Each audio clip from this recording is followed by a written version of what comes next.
彩铃，黑角玉一趟。别想让我给你当。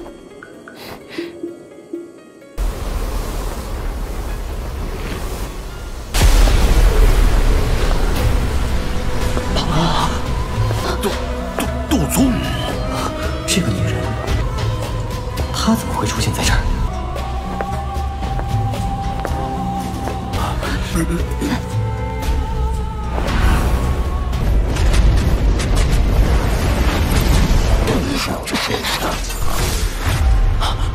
没想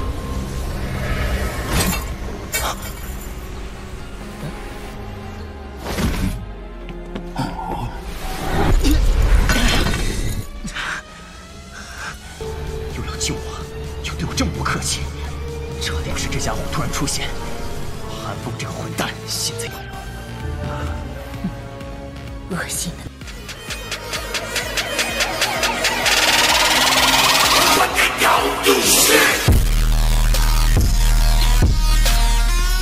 Setelah diserang oleh begitu banyak serangan yang menakutkan dan kejam, kepala boneka Ban Sheng dengan banyak retakannya segera meledak. Retakan retak. Setelah kepalanya meledak, boneka Ban Sheng perlahan-lahan menegang dengan tangannya di udara sebelum riak yang tidak biasa menyebar dari lehernya yang patah. Hal ini terlalu sulit untuk ditangani. Xiao Yan menjentikan jarinya. Banyak pil obat keluar dari storage ringnya, yang berhenti di depan semua orang sebelum memasuki mulut mereka. Semua orang, mohon istirahat untuk sementara. Aku akan berjaga-jaga. Xiao Yan berbicara dengan suara yang dalam. Tidak ada yang keberatan dengan kata-kata Xiao Yan. Mereka semua menelan pil obat dan segera duduk. Mereka memanfaatkan sepenuhnya waktu ini untuk segera memasukkan status pelatihan mereka.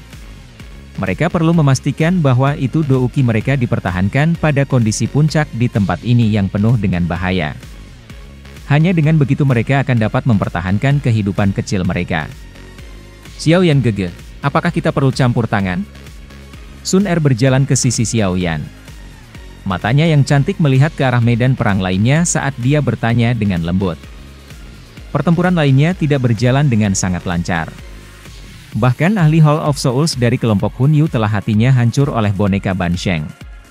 Dia akhirnya mati, tetapi kekuatan kelompok itu masih cukup tinggi. Dengan demikian, mereka benar-benar mampu menekan boneka Ban Sheng. Dari kelihatannya, kemenangan hanyalah masalah waktu. Kelompok dari suku Heaven Demon Phoenix juga telah menderita beberapa cedera dan kematian, tetapi mereka tidak serius dan masih dalam wilayah yang dapat diterima. Mereka juga berhasil memperlambat boneka Ban Sheng. Dibandingkan mereka, dua pertempuran terakhir tampak sedikit terlalu sengsara dan intens. Ekspresi Jiu Feng sangat suram saat dia dengan kejam menendang mayat boneka itu. Mereka telah mengorbankan 3 dewa surga iblis Phoenix suku tetua untuk menyelesaikan hal ini. Harga ini tidak bisa dianggap kecil. Seorang elit Douzun dengan paksa robek menjadi 2 karena semua orang dengan dingin melihat dari samping. Darah tersebar ke bawah dan membasahi boneka Ban Sheng. Pada saat yang sama, 15 ahli, yang matanya telah berubah sedikit merah, mengeluarkan angin kuat pada saat yang hampir bersamaan, dan angin itu menghantam kepala boneka Ban Sheng dengan kejam. Terhadap sejumlah serangan seperti itu, tubuh boneka Ban Sheng bergetar saat kepalanya meledak.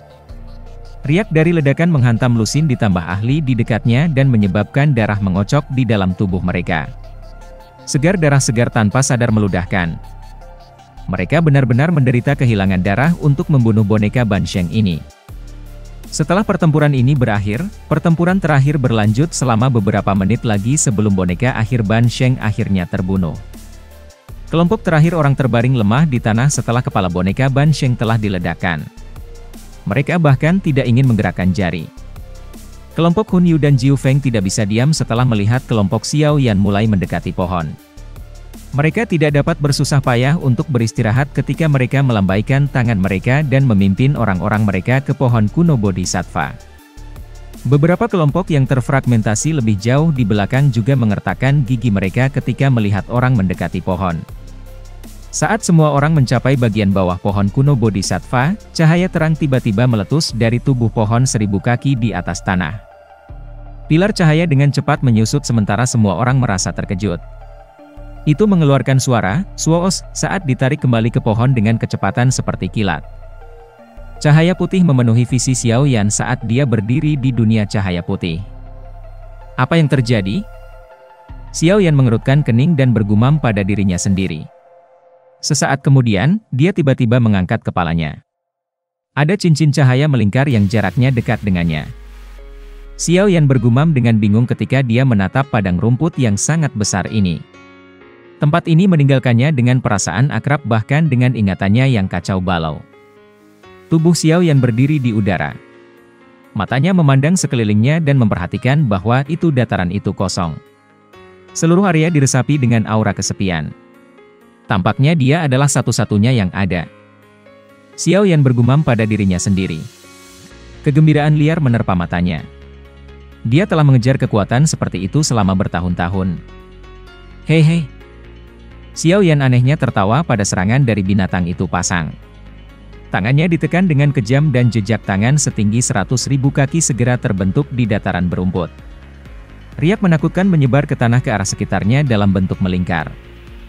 Keinginan pembunuh yang kuat tiba-tiba naik dalam hati Xiao Yan saat tawanya yang keras bergema. Xiao Yan sedikit terkejut ketika dia melihat kelompok yang baru saja muncul di langit. Ekspresi Hun Yu berubah saat melihat Xiao Yan. Dia buru-buru berbalik dan melarikan diri, tetapi tubuhnya baru saja berbalik ketika dia menemukan bahwa itu ruang di sekitar mereka telah benar-benar disegel. Sebelum Douqi di dalam tubuhnya bahkan bisa melonjak, ruang itu sendiri sepertinya telah runtuh. "Ah, Bang," terdengar karena ruang di sekitar mereka berubah menjadi lubang hitam, memaksa dengan paksa kelompok Hun Yu menjadi daging berdarah. Kekuatan ini cukup bagi aku untuk membalas dendam. Sinar cahaya muncul di sebuah gunung di tepi wilayah kuno Wastelan. Tubuh Xiao Yan muncul. Pada saat ini, kedua matanya berwarna merah darah. Berdengung. Setelah sesaat kehilangan, Xiao Yan sekali lagi mengangkat kakinya dan mencoba terbang ke kejauhan. Namun, dia baru saja mengangkat kakinya ketika sebuah suara pelan terdengar dari cincin penyimpanannya dan udara dingin melonjak keluar dari sana. Udara ini bergerak di sepanjang lengan Xiao Yan dan memasuki kepalanya. Tubuh Xiao Yan dengan keras bergetar ketika udara sejuk ini memasuki dirinya. Kenangan kacau dalam pikirannya dan beberapa hal tambahan yang tidak diketahui segera menghilang. Kemerahan berdarah di mata Xiao Yan juga mulai menghilang dengan hal-hal ini. Saat sulur terakhir darah merah menghilang, ekspresi Xiao Yan menjadi suram. Dia perlahan mengangkat kepalanya dan melihat ruang kosong di depannya. Dia berkata, sungguh layak menjadi pohon kuno Bodhisattva karena ia mampu menciptakan ilusi nyata seperti itu. Xiao Yan dengan marah berteriak. Heavenly Flame dengan cepat melonjak keluar dari tubuhnya. Pohon kuno Bodhisattva ini terlalu aneh. Ilusi seperti kehidupan itu tidak dapat dibedakan antara nyata atau palsu. Mata Xiao Yan mengandung keterkejutan yang kuat. Dia menatap tajam ke punggung berbaju hitam. Sosok hitam dalam gugus cahaya berdiri di depan pohon kuno Bodhisattva setinggi 100.000 kaki. Tiba-tiba, sosok ini mulai menyerang pohon kuno Bodhisattva. Mendesis. Jantung Xiao Yan dengan keras berdebar ketika dia melihat sosok hitam itu, yang telah diledakkan sampai tidak ada yang tersisa. Sudut mata Xiao Yan tanpa sadar bergetar. Ia mampu menyaksikan dua dari para ahli yang hanya ada dalam legenda. Meskipun mereka hanya gambar, aura dari seorang ahli utama menyebabkan jiwa Xiao Yan gemetar. Engah! Cahaya perlahan menjadi redup sebelum teraglomerasi menjadi materi tak terlihat yang dibebankan ke kepala Xiao Yan dengan kecepatan seperti kilat. Akhirnya, cahaya ini berubah menjadi informasi yang tidak biasa yang menyebar secara terpisah. Xiao Yan menutup matanya dan mencerna arus informasi yang tidak biasa ini. Itu lama kemudian sebelum dia perlahan membuka matanya saat rasa pemahaman muncul di dalamnya. Dia telah memperoleh banyak pengetahuan dari informasi ini. Apa yang disebut emosi negatif ini secara bertahap bergabung dengan pohon kuno Bodhisattva selama bertahun-tahun yang tak terhitung jumlahnya, secara samar-samar menyebabkan semangat sederhana pohon kuno Bodhisattva untuk mulai miring ke sisi gelap dan dingin. Dengan kata lain, selama periode waktu yang panjang, pohon kuno Bodhisattva secara bertahap terkikis oleh emosi negatif Dou Di sampai mulai menjadi sedikit jahat. Pohon kuno dengan cepat mulai bergoyang ketika mendengar kata-kata Xiao Yan, muncul seolah-olah mengangguk. Xiao Yan sedikit tidak bisa berkata-kata ketika dia melihat itu bergoyang. Dia menjawab, kamu benar-benar berpikir terlalu tinggi dari aku. Emosi itu telah ditinggalkan oleh seorang elit Dojdi. Aku tidak dapat menghapusnya. Xiao Yan memang berbicara tentang kebenaran. Pohon kuno berguncang dan banyak lampu hijau melayang keluar dari tubuhnya. Mereka berhenti di depan Xiao Yan.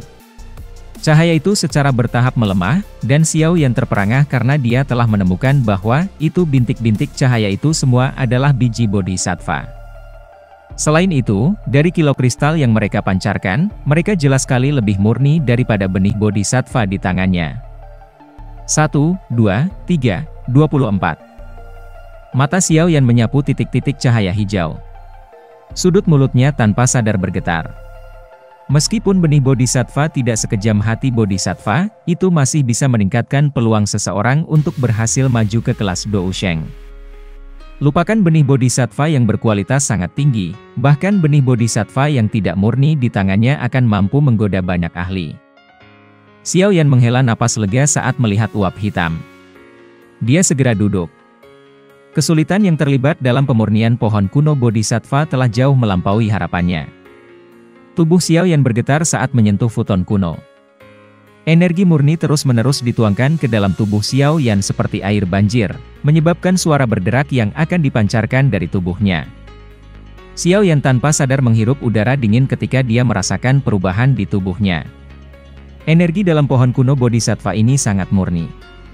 Itu tidak memerlukan penyempurnaan sebelum berubah menjadi douki yang bisa diserap.